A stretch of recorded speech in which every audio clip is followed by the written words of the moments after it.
the seated pull-up or the regressed pull-up or L pull-up or whatever you want to call it may seem like a massive step behind a classic military grade pull-up, but it's actually the pull-up variation most people are going to make the most gains on.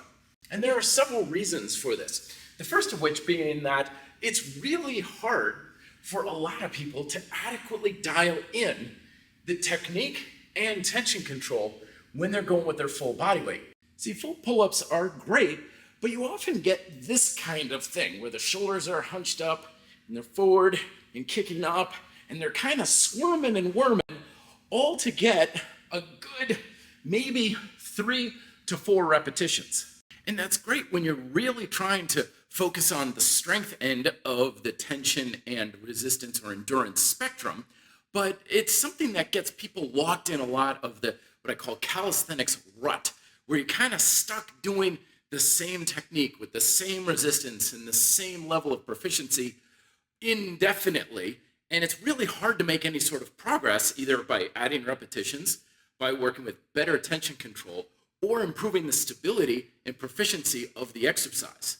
So for a lot of people, keeping the legs on the ground to some degree gives them just that right amount of resistance that they can work on getting the shoulders down and back, focusing on weight distribution between your right and left side, and just basically working on tension control and range of motion in the key muscles in a much more controlled way that allows them to both improve their proficiency, tension control, and not to mention just getting more reps for greater amounts of practice. Not to mention the fact that it's also really easy and quick to progress and regress the resistance without having to worry about dealing with like exercise bands or partner assist or machines or anything. You just change where your legs are. So the most basic place to start is where most of your weight is on your feet, like this, or basically I can just keep all of my weight on my feet and really focus on technique. And the more you extend your legs outwards, the more weight you're putting on your hands until you have your legs nice and straight.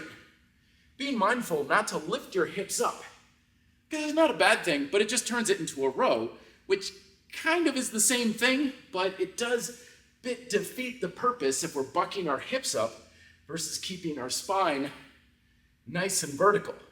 You can also further adjust the resistance by putting your feet up on some sort of a box or a weight bench, or I've even just had people hold my feet up. So that way we have even more weight on our arms.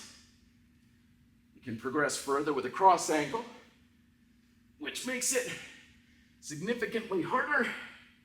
And once you're getting to that point, you're pretty much almost at the same level of full-on pull-ups, and you're gonna find that you can make more progress with regular pull-ups once you get a real good solid handle on the straight leg elevated L-style pull-up. Now, I'm not saying that the regress type of pull-up is like the be-all, end-all, and everybody should be doing that. Nobody should be doing like full weighted pull-ups or anything.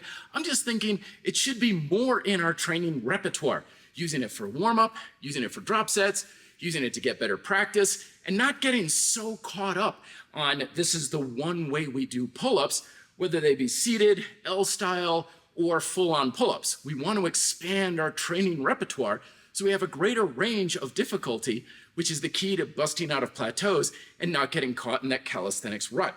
Try out that exercise with these micro workouts here, and let me know if you have further questions down below in the comments section.